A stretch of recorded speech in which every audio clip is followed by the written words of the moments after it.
हम महेश्वरी शनिधाम मंदिर पर किसान भागवत ज्ञान यज्ञ का आयोजन 17 अक्टूबर 2024 से कराने जा रहे हैं। हमारा उद्देश्य है, यह पुराण अति प्राचीन है, बहुत समय पहले से चालू थी, इसको लोगों ने कोई ध्यान नहीं दिया।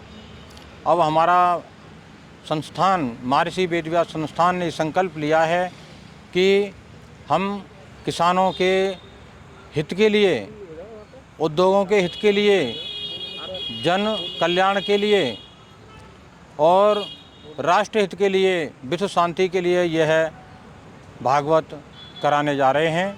क्षेत्र के सभी किसान, उद्योगपति और छोटे छोटे दुकानदार और आम नागरिक मैं सबसे अनुरोध करता हूं, उपस्थित हों और ज्ञान यज्ञ की नॉलेज लें और इस बहती हुई गंगा में स्नान करके अपने को धन्य करें। किसान भागवत ये इसका संबंध है प्रकृति बचाओ देश बचाओ।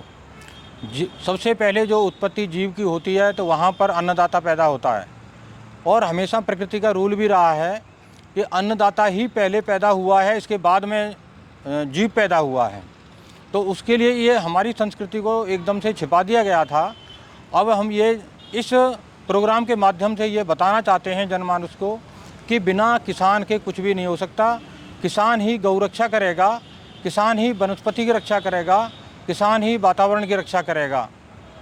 तो इसमें जो भागवत का जो एक पाठ होगा वो वही भागवत का पाठ होगा या वो कुछ उससे अलग है, कुछ अलग है? नहीं, ये होता है वनस्पति संबंधित सनातन का सत्य क्या है, सनातन को कैसे बचा सकते हैं।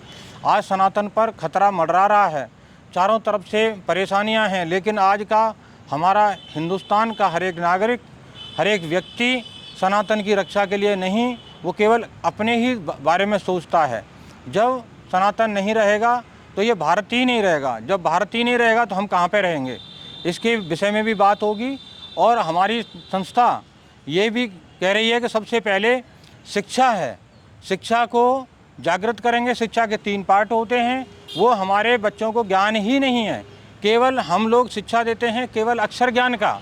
ये अक्षर ज्ञान के साथ साथ में सामाजिक ज्ञान भी होना चाहिए और नैतिक ज्ञान भी होना चाहिए। सामाजिक ज्ञान और नैतिक ज्ञान माताजी पर और पिताजी पर और परिवार और हमारे बुजुर्गों पर निर्भर करता है, जिसके लिए हमारे माता पिता का होना भी बहुत ज़रूरी है और बाबा और बूढ़े लोगों का, बड़े बूढ़े लोगों का होना भी बहुत ज़रूरी है।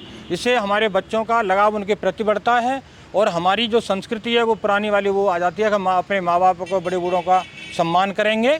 और इस विषय में भी बातचीत होगी। कितनी तारीख से आयोजित की जा रही है? ये 17 अक्टूबर से शुरू होगी और 24 अक्टूबर तो इनका प्रसाद का वितरण होगा। 23 अक्टूबर में इसका संपूर्ण यज्ञ होगा। इसका टाइम क्या रखा गया है? 12 बजे से लेकर 4 बजे तक।